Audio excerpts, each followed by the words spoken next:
ब्रह्मज्ञानाचा उपदेश केला पाहिजे असे श्री गुरूंनी आपल्या मनाशी ठरवून त्याच ज्ञानाचा उपदेश आरंभ केला.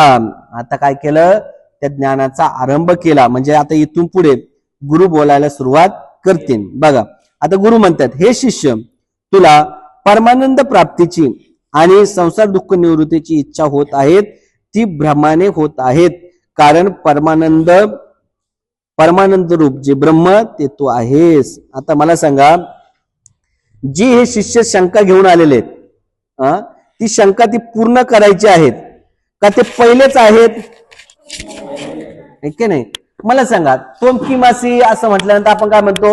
अहम ब्रह्मास्मी. का प्रत्येक जीव हा ब्रह्मस्वरूपच आहेत? ब्रह्मस्वरूपच आहेत, फक्त त्याला काय आहेत?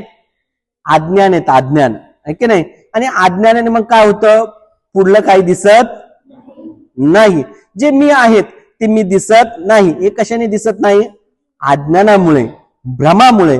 आणि भ्रम झालाय की मी विठ्ठल आहेत, मी अंकुश आहेत, असा भ्रम झाला. आणि जो भ्रम एकदा निघून गेला की अरे बाबा मी कोण नाही, मी देहच नाही तर विठ्ठल कशाचा मला सांगा ना. मी तर नित्य स्वरूप, तर सच्चिदानंद स्वरूप ब्रह्म कोण आहेत? मी आहेत. हे केव्हा कळेल? एकदा भ्रम निघून गेला की मग कळेल. कसं होईल मला सांगा ना. म्हटलं एक उदाहरण सांगतो की आपण कसे ब्रह्म आहोत आणि आपण कसे अज्ञानामध्ये आहोत. बघा आपल्या पंचीकरणात आलेला आहे मला तर वाटतं कथा. बघा एक मेंढ्या पाळा होता. बकऱ्या शेळ्या त्याच्याकडे असतात ना. तो मेंढ्या पाळा होता आणि त्या मेंढ्या पाळाने काय केलं की रोज उठायचा, मेंढ्या सोडायचा आणि जंगलामध्ये काय करायला जायचा? चाराला जायचा. रोजचा त्याचा दिनक्रम होता. एक दिवस काय झालं की म्हटलं फिरत असताना एक वाघाचं जे वाघ जो होता त्या वाघाची डिलिव्हरी झाली होती आणि तो तिथे एक वाघाचं पिल्लू पडलेलं होतं. त्या वाघाने काही त्याला नेलं नाही म्हणून ते त्या ठिकाणीच पडलेलं होतं. हे कोणी बघितलं? मेंढपाळाने बघितलं. मेंढपाळाला दया आली की यार छोटस आहेत की नाही, छोटस बाळ आहेत. आणि मग त्यांना काय केलं? त्याला कुठे नेलं? घरी नेलं. कोणाला? वाघाच्या पिल्लाला. आता वाघाचं पिल्लू जेव्हा घरी गेलं की मग ते बरोबर कोणाबरोबर राहायला लागलं? मेंढ्या बरोबर राहायला लागलं. आणि मेंढ्या बरोबरच जायचं, मेंढ्या बरोबरच गवत खायला लागलं. काही काही काय खातात ते पण अक्कल नसते त्यांना. ते संगतीमध्ये राहून, संगतीमध्ये कोणाच्या संगतीत गेले की तेही खायला लागतं. आहे की नाही? असं संगतीनं होतं. आहे की नाही? वाघ सुद्धा विसरला की नाही मी वाघ आहेत म्हणून. आणि मग तो मेंढ्यामध्ये राहायला लागला, मेंढ्यामध्ये पळायला लागला, मेंढ्यामध्ये खेळायला लागला. आहे की नाही? छोटासा होता, मोठा झाला. आहे की नाही? मोठा झाला आणि मग तो मेंढ्या जशा वरडायच्या तो तसंच वरडायचा. तो स्वतःला विसरून गेला. आहे की नाही? कोणामध्ये राहिल्यामुळं? मेंढ्यामुळे राहिल्यामुळं. आणि मग काय झालं? एक दिवस काय झालं, मेंढ्यापाळ तिकडे गेला असताना तिथून एक वाघाची डरकाळी आली. डरकाळी आल्याबरोबर सगळ्या ज्या मेंढ्या होत्या, बकऱ्या होत्या, त्या कशा करायला लागल्यात? पळायला लागल्यात. की बाबा ह्या दिशेने आवाज आलाय वाघाचा, आता आपण कोणत्या दिशेला पळायला पाहिजे? मागच्या दिशेला पळायला पाहिजे. आणि त्या पळायला लागल्यात. सगळेजण पळतायत आणि पळता पळता वाघ त्यांच्या मागं. वाघ जोरात धावतोय. जोरात धावत असताना त्याच्या मागं वाघ आहेत. आणि बकऱ्या बिचाऱ्या पुढे गेल्यात, त्या शेळ्या वगैरे. आणि त्या पुढे गेल्यानंतर हे दोघं तिघं मागं राहिलेत, पिल्ल आणि हे वाघ. आणि त्या वाघाने त्या वाघाला पकडलं. पकडल्याबरोबर ते रडायला लागला. सोडा म्हटलं मला. अहो तुम्हाला ते दिसले नाही का? त्यांना पकडायचं होतं, मला कशाला पकडलं? मला सोडा. हा, तेव्हा त्या वाघाने सांगितलं, अरे बाबा थांब. नाही म्हटलं मला सोडा. हा, मला माझ्या घरी जायचंय. कोण म्हणताय? वाघ म्हणतोय. पण त्यांनी सांगितलं अरे बाबा तू पळू नको, थांब. म्हटलं थांब. म्हटले तू कोण आहेस? त्यांनी सांगितलं मी मेंढी आहे. अरे बाबा म्हटले तू मेंढी काही नाही, तू कोण आहेस? वाघ आहेस, वाघ. ते म्हटले काय चेष्टा करतात काय? वाघ तर तुम्ही आहात. वाघासारखे तर तुम्ही आहात. मी वाघ बी काय नाही, मी शेळी आहे, मला जाऊ द्या. आणि ते पळायला लागले. तेव्हा त्या मोठ्या वाघाने सांगितलं चुप बस. म्हटले तू वाघ आहेत, वाघ. तू काही शेळी वगैरे काही नाही. आहे की नाही? मग आम्हाला सांगायला लागतं की बाबा तू वाघ आहेस, वाघ. घाबरू नकोस, तू वाघ आहेस, तू वाघ. 2 पेनं गेले, 4 पेनं गेलेत. तर लगेच बसायचं नाही. वाघाने काय केलं पाहिजे, झडप टाकली पाहिजेत, आहे की नाही, टाकली पाहिजेत की नाही. मग त्या वाघाला पकडल्यानंतर तो वाघ किती जरी सांगितलं तरी तो वाघ म्हणायला लागला की मी वाघ नाही बाबा, मी कोण आहेत, शेळी आहेत.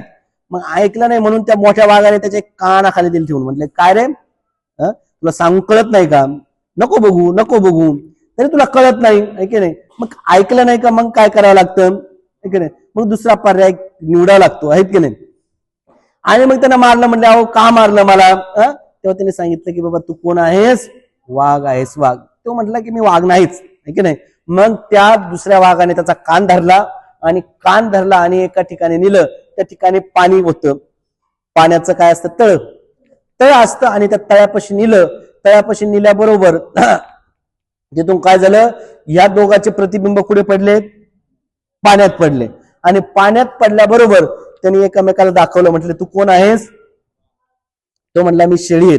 शेळी म्हणल्यानंतर त्याला म्हटलंय मूर्खा इकडे खाली बघ, म्हटले तिथं बघ, पाण्यामध्ये बघ, तुझं प्रतिबिंब पडलंय, तू कोण आहेस आता मला सांग, कोण आहेस म्हटले तू. तरी पण ते म्हटलं त्यांना बघितलंच नाही. यांना कानाखाली दिली ठेवून म्हणला अहो महाराज, वाघोबा तुम्ही वाघोबा आहात आणि मी शेळी आहेत, मला खाऊ नका, मला सोडा. तेव्हा त्यांनी सांगितलं खाली प्रतिबिंब बघ. प्रतिबिंब म्हटलं हो तुम्ही कसे दिसतात वाघासारखे आणि मी कसा. मग त्यांनी एक कानाखाली दिले आणि म्हटलं बघ तिथं पाण्यामध्ये.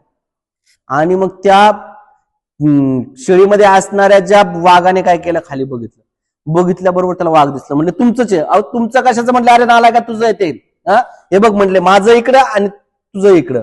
कोणीच म्हटले तू वाघ आहेस वाघ. आणि मग त्याला साईडला नेलं आणि एक वाघाने एक डरकाळी मारली. म्हणले आता तू पण मार डरकाळी.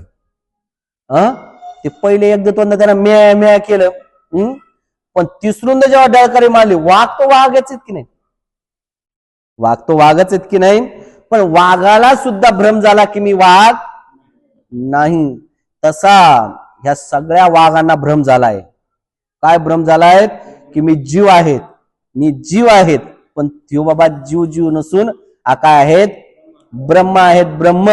आणि मग श्री सद्गुरु येतात आणि मग त्याला तळ्यापाशी नेतात आणि सांगतात की बाबा हे प्रतिबिंब बघ, तू जीव जीव नसून तू कोण आहेस, ब्रह्म आहेस ब्रह्म. हा जो भ्रम आहे प्रत्येक शिष्याला होतोय, की नाही, प्रत्येक शिष्याला आहेत की नाही. तो विसरून गेलाय, मी कोण आहेत हा विसरून गेलाय. आणि मग मी कोण आहे हे समजून देण्यासाठी कोण येतात, सद्गुरु येतात. आणि सद्गुरु सांगतायत त्याला की बाबा तुझी ब्रह्मज्ञानाची प्राप्ती घेऊन माझ्याकडे आलायत, हे काय ब्रह्मज्ञान प्राप्त करायची इच्छा नाही, ती तू पहिलेच स्वयंभू ब्रह्मज्ञानी आहेत. फक्त तू काय आहेस, अज्ञान आहेत, अज्ञान तुझ्यामध्ये की मी जीव आहेत. मला सांगा एकदा शेवाळ आहेत, शेवाळ पाण्यावर शेवाळ आहे, तिथं पाणी नाहीच का हो, का शेवाळ काढल्याबरोबर खाली पाणी आहेच, खाली पाणी आहेच. त्याप्रमाणे जीव जीव नसून तू ब्रह्मच आहेत, फक्त वरती तुला शेवाळ लागलाय, शेवाळ. एकदा त्या शेवाळ बाजूला केलं की तू कोण आहेस, ब्रह्मज्ञान आहे. ज्याप्रमाणे जीवाचं अज्ञान एकदा बाजूला केलं की तू कोण आहेत, ब्रह्मज्ञानीच आहेत. का ब्रह्मज्ञानीच आहेत, का फक्त अज्ञानामुळे तो भासतो, अज्ञान आहे म्हणून भासत असतं, ऐक नाही, नाहीतर तो कोण आहेत, ब्रह्मस्वरूपच